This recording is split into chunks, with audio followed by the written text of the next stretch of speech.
আপনি কিনেছেন কত করে এটা? তথ্য নেই। বিক্রি করছেন 6300, কিনেছেন 1300, তাহলে লাভ কত? 5300। আপনার কাছে কোনো তো প্রমাণই নেই যে কোথা থেকে নিয়ে আসছেন। তার মানে কি? গোটাটাই সন্দেহজনক। সবাই সরল বিশ্বাসে কিনে নিয়ে চলে যাচ্ছে। আপনাকেই বলতে হবে যে খুচরা বিক্রেতা কত করে বিক্রি করবে, কারণ it is your duty and responsibility to keep the tag. যখন আপনি এমআরপি লিখে দিবেন, খুচরা বিক্রেতা তার চেয়ে বেশি দামে বিক্রি করার সুযোগ নেই। যদি বিক্রি করেন প্রত্যেকটা বিক্রয়ের ক্ষেত্রে ওনার নামে মামলা হবে আলাদাভাবে। মানে কয়টা মামলা ফেস করবেন? বাধ্য হবেন তখন এই এমআরপি মূল্যে বা তার চেয়ে কম মূল্যে বিক্রি করতে। হাওয়ার উপর ব্যবসা করেন আপনারা। ক্রয়ের ক্যাশ মেমো নেই, বিক্রির কোনো তথ্য নেই, কি পরিমাণ স্টক আছে সেই তথ্য নেই, কত দামে বিক্রি করছে ট্যাগ নেই, ইম্পোর্টারের কোনো তথ্য নেই। কথায় ধরে নিলাম আমরা, আপনার কথা ঠিক। একটু যুক্তি তর্কের খাতিরে হল আমাকে একটু প্রমাণক দেখান যে হ্যাঁ সত্যি এগুলো পাকিস্তান। কোনো প্রোডাক্টের গায়ে, প্যাকেটের গায়ে পাকিস্তানি বা আমদানি কারকের কোনো তথ্য নেই। আছে? কোনো তথ্য নেই। ইভেন আপনার কাছে কি পরিমাণে স্টক আছে সেই তথ্য আপনার কাছে নেই। আপনার সমস্যা আছে। বললেন হ্যাঁ, কি ধরনের পোশাক এগুলো? বিদেশি সব, তাই না? কোন দেশের? বললেন একটু দেখাই, ওই একটু ড্রেস বের করেন, এর একটু বের করেন। আপনি আপনার দোকানের নাম কি? হ্যাঁ, কোনটা? এই যে উপরে উপরে কয়তলায় লেখা আছে পাকিস্তান? সবগুলো পাকিস্তানের? মূল দোকান কয়তলায়?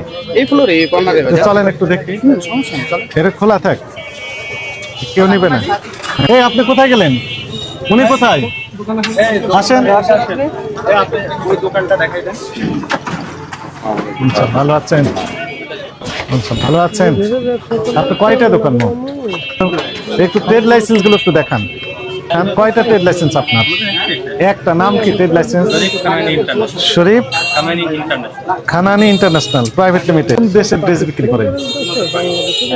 ইম্পোর্ট করে নিয়ে আসছেন? Simon trade. হ্যাঁ, কোথায় এটা? উত্তরা। ওইখান থেকে নিয়ে আসেন। কাগজপত্র আছে? আছে কিনা আমি যা বলি উত্তর দেন, হ্যাঁ না বলেন। আমি তো দেখান। বাসায় থাকবে কাগজপত্র। এখন ওই ওনার কাছে, সাইমনের কাছে নিয়ে এসে দিবেন। সাইমনকে এখন বলবেন যে আমি 50,000 টাকা দিচ্ছি বা 1 লাখ টাকা দিচ্ছি, দয়া করে আমাকে কাগজপত্র সব তৈরি করে দেন। আর আপনাকে তৈরি করে দিবেন। এগুলো অ্যাকসেপ্টেবল হবে? আপনি এগুলো এত প্রোডাক্ট কিনেছেন, ক্রয়ের ক্যাশ মেমো আছে না? বসের কাছে থেকে এখানে থাকবে। আপনার দোকান কোথায়? এখানে থাকবে তো কাগজ। বস কোথায়? উনি বাসা থেকে থাকেন? ওনার পকেটে নিয়ে উনি ঘোরেন কাগজ? তাহলে কোথায় রাখেন? ওনার কাছে আছে তো অনেক কাগজ। তো বিক্রয় রসিদ দেখান। ক্যাশ মেমো কোয়ান্টিটি 21, একটা রেট হচ্ছে 4,450 টাকা। 4,450 টাকা, 6,300 টাকা। এটার নাম কি? হ্যাঁ, 6,300 টাকা। সাদা ভাত 5,100 টাকা। এগুলোতে নকল কপি হয়। যেমন আপনি ট্রেড লাইসেন্স রেখেছেন, ব্যবসা পরিচালনার সাথে সংশ্লিষ্ট যত কাগজপত্র আছে আপনাকে প্রতিষ্ঠানেই রাখতে হয়। সরকার যখন চাবে যাতে যাচাই বাছাই করতে পারে। তৎক্ষণাৎ আপনি বলছেন যে আপনি পাকিস্তান থেকে নিয়ে আসেন, অসুবিধা নেই, সেই কাগজটা দেখাতে হবে। প্রুফ আপনি তো সরাসরি নিয়ে আসেন, সরাসরি নিয়ে আসেন। আপনি কীভাবে নিশ্চিত হলেন যে যার কাছ থেকে আনছেন সে পাকিস্তান থেকে নিয়ে আসছে? আচ্ছা, মনে করেন একটা ড্রেস আমাকে দেখান, বের করে। আপনি সরাসরি আনলে তাও একটা নিয়ে আসেন। এগুলো পাকিস্তান। ঠিক আছে। এখানে ইম্পোর্টার নিয়ম হচ্ছে কি, ইম্পোর্টার এখানে ডিক্লারেশন থাকবে, তার নাম থাকবে, স্পেসিফিক ঠিকানা থাকবে এবং এমআরপি কত সেটি উনি ডিক্লারেশন দিয়ে দিবেন। আপনি কিনেছেন কত করে এটা? তথ্য নেই। বিক্রি করছেন 6,300, কিনেছেন 1,300। তাহলে লাভ কত? 5300। পাকিস্তান থেকে যে কোম্পানির প্রোডাক্ট এটা সেই নাম ভাই এটা এখানেও তো ওই যে বললেন না চাটনি চপ এগুলো তো লাগানো যায়, তারা লাগাতে পারে আমরা পারি। তাদের কাছ থেকে আপনি নিয়ে এসে বিক্রি করতেছেন। একটা নিয়ে আসছেন সাইমনের কাছে, 10টা নিয়ে আসছেন চাটনি চপ এরকম থেকে। কোনো প্রমাণ সারা বাংলাদেশের কেউ দেখাতে আচ্ছা, পারবে আপনি না। যে আপনার কাছে কোনো তো প্রমাণই নেই যে কোথা থেকে নিয়ে আসছেন, তার মানে কি গোটাটাই সন্দেহজনক। এটা আমরা বলবো। সাইমন উন্ডা হচ্ছে ইম্পোর্টার, তাই তো? ওনার তথ্য তো দিতে হয়, তো তথ্য কোথায়? প্রোডাক্টের গায়ে ওনারা ইম্পোর্ট দিয়ে তথ্য দিয়ে দিবে, ওনাদের ঠিকানা থাকবে, এমআরপি থাকবে। এখানে আপনি বলছেন যে নাম ঠিকানা থাকে না, না দিলে থাকবে কিভাবে? আপনি দেন না বলেই তো থাকে না, আপনি চান না বলেই তো ওনারা দেন না। আপনার ক্রয়ের ক্যাশ মেমো নেই, এটা তো সত্য। তো কোথা থেকে কিনেছেন? মেমো চাঁদনি চক থেকে। 1 লক্ষ টাকার প্রোডাক্ট, মেমো কোটি কোটি টাকার প্রোডাক্ট, একটা না তো 4টে দোকান বললেন। মেমো যদি না থাকে এটা তো সবাই সরল বিশ্বাসী কিনে নিয়ে চলে যাচ্ছে। আপনাদের জন্য তো বিপদ। মেমো ছাড়া আপনি এত টাকার জিনিস মেমো ছাড়া কিভাবে আপনারা বেচা কেনা করলেন? কিনেছেন কত দিয়ে তার কোনো তথ্য নেই, বিক্রি করছেন স্কাই হাই দাম দিয়ে, 5000, 6000, 6500, 5500 এরকম রেট, 4500। সবকিছুর একটা স্বচ্ছতা থাকতে হবে। ক্রয় রসিদটা এখন মুদির দোকানেও রাখে, মুদির দোকানেও ক্রয় রসিদ রাখে, 10 কেজি যে চাল কিনে নিয়ে আসছে রসিদ রেখে দেয়। আপনাদের লক্ষ লক্ষ টাকা আপনি লাউড দেন, সবাই শুনুক আপনার কথা। To keep the tag. আচ্ছা, আমি যদি বলি এটা আপনাকে যে খুচরা দোকানদার কত বিক্রি করবে, সেটা কিন্তু খুচরা দোকানদার বেশি করবে না। কেন করবে না বস? তার একটা সেটি তথ্য করবে আছে। কি না করবে সেটি আমরা পরে বুঝতে পারবো। কারণ হচ্ছে যখন এমআরপি লিখে আমার দিবেন, জানা নেই বস, দেখুন আমি শুনেন হ্যাঁ, এখানে যখন আপনি এমআরপি লিখে দিবেন, সর্বোচ্চ খুচরা। খুচরা বিক্রেতা তার চেয়ে বেশি দামে বিক্রি করার সুযোগ নেই। যদি বিক্রি করেন প্রত্যেকটা বিক্রয়ের ক্ষেত্রে ওনার নামে মামলা হবে আলাদাভাবে। মানে কয়টা মামলা ফেস করবেন, বাধ্য হবেন তখন এই এমআরপি মূল্যে বা তার চেয়ে কম মূল্যে বিক্রি করতে। কিন্তু আপনি তাকে কি করছেন, লাইসেন্স দিয়েছেন, একদম ফ্রি লাইসেন্স, যে যত পারেন দামে বিক্রি করেন, কোনো আপত্তি নেই। এটা তো দেওয়া যাওয়ার সুযোগ নেই। না, এই বিষয়ে আমি অবগত। এখন তো জানলেন, তাহলে এটা ভুল করেছেন আপনি। যদি একটা আইনে থেকে থাকে তাহলে আমার ভুল।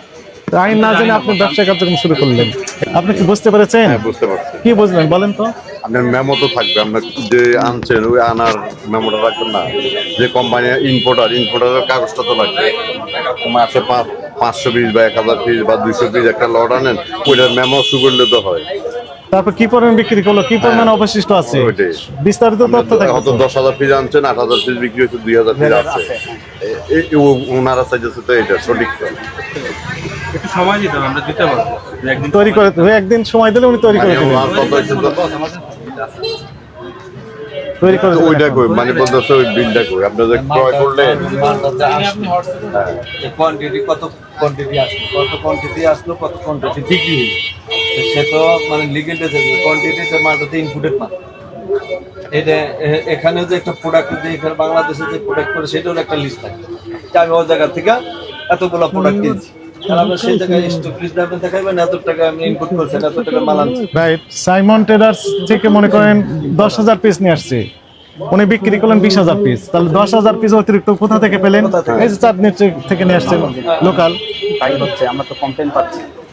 আমাদের এখান থেকে ইনশাআল্লাহ কোনো problem হবে না। ইনশাল্লাহ, তো আপনার তথ্য নেই তো, মানে আমরা সবই তো ভুয়া। বলেন ঠিক। সময় লাগবে একটু, যে আমার কাছে নেই, অথবা বসের কাছে আছে, আমি বসের কাছে নিয়ে দেবো। আমার কাছে নেই, আমি ওনার কাছে কোনো তথ্যই নেই। উনি খালি একটা কাগজে বসে আছেন। আমি ক্যাশ কিভাবে কি ব্যবসা করা যায়? হ্যাঁ, এত অস্বচ্ছভাবে কোনো প্রশ্নের জবাব দিতে পারছেন না, ঝামেলা আছে। আচ্ছা, চাঁদনি চক থেকে নিয়ে আসছেন, সেগুলো তথ্য দেন। এরা সব কিছু করে আনে না। যে কি কোনো স্টক আছে সেই তথ্য আপনার কাছে নেই, তাহলে আপনার আমাদের সবগুলো সন্দেহজনক মনে হচ্ছে আপনার কার্যক্রম। স্টক সৌদি স্যারা সে কথা বলেন, এটা হাওয়ার থেকে আসে না মাল। এখন যদি মনে করে কথা বলতে গেলে যায়, এটা সে ম্যানেজমেন্টে আছে, তার কাছে অবশ্যই স্টকে থাকতে হবে এবং স্টকে দেখাবে, এটা নিয়ম। স্টক লিস্টটা দেখান না। আপনি যেটা বললেন মাইন্ড করেন না, আমি ওখানে তার পক্ষ নিয়ে না, কথা আমি বলতে সত্য চাই। আপনি যেটা মানে বিক্রি করতেছে কি এর ভিত্তিতে বিক্রি করতেছে, আপনার কাছে তো মালিক স্টক চাবে, আপনার স্টক মিলাই দিছে, তাই না? রাইট, তাহলে আপনি এটা কিভাবে বলেন যে আমার কাছে স্টক নাই? নাই। কথাটা খেয়াল করেন। এই জন্য যেটা উনি সবই বুঝেছেন। সুন্দর না, সুন্দরভাবে বলেন যে স্যার আমি এটা আমার মালিক কর্তৃপক্ষ নাই, আমি আপনাকে কাগজ কালকে দিতে পারলে কালকে আমি না একদিন সময় নিয়ে দিয়ে একদিন আসবো। সময় নেই। আপনার সমস্ত না, না, তাহলে আপনি- টাকা চাইবেন, তার দিয়ে আসবে। আপনি এখন বলেন তাহলে নিশ্চয়ই উনি একটা কারচুপির আশ্রয় নিচ্ছে, কারসাজির আশ্রয় নিচ্ছেন উনি। কারণ আপনি যেমনটি বললেন, মনে করেন মালিক ওনাকে বুঝে দিয়ে গেছে যে 20,000 পিস পাকিস্তানি এই মাল আমি দিলাম, একদিনে কত পিস বিক্রি হলো? মনে করেন 5,000 পিস, তাহলে অবশিষ্ট কত থাকবে? 15,000। 5,000 পিস কত দামে বিক্রি করছেন? তথ্য নেবেন না মালিক? হ্যাঁ, উনি কিভাবে দিবেন তাহলে তথ্য, যেহেতু কোনো স্টকই নেই?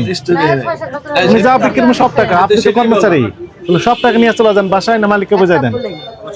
কিভাবে বোঝাই দেন আপনি?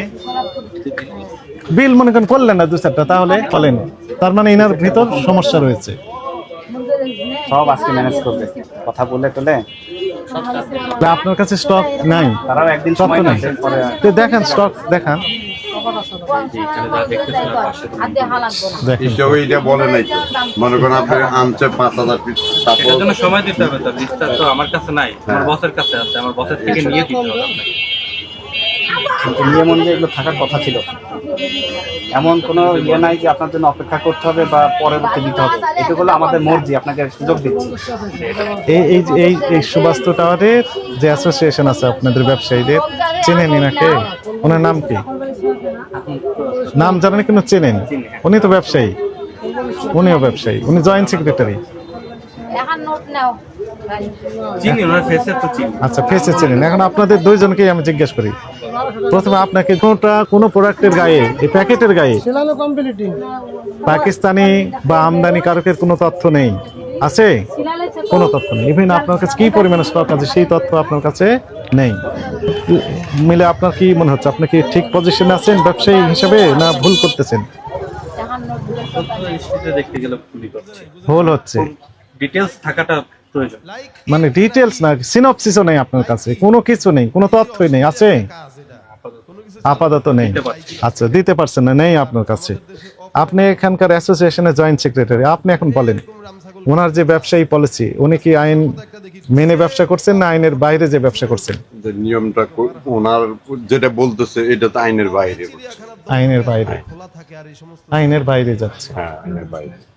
এখন আমাদের দুইটি সিদ্ধান্ত। নাম্বার 1, যেহেতু আপনি কোনো তথ্যই দেখাতে পারছেন না, এই জন্য আপনাকে সতর্কতামূলকভাবে 50,000 টাকা জরিমানা আরোপ করা হলো। আর দ্বিতীয় সিদ্ধান্ত হচ্ছে যে আপনার কি পরিমাণ স্টক আছে, কোথা থেকে এই মালামালগুলো ক্রয় করেছেন, বিস্তারিত তথ্য আমাদের অফিসে আগামীকাল সকাল 10 ঘটিকায় উপস্থিত এগুলো সহ হাজির হবেন এবং দেখাবেন। যদি দেখাতে না পারেন সেক্ষেত্রে আমরা আপনার বিরুদ্ধে অন্যান্য আইনের যে ব্যবস্থা আছে মামলা দায়ের সেই লাইনে আমরা যাব।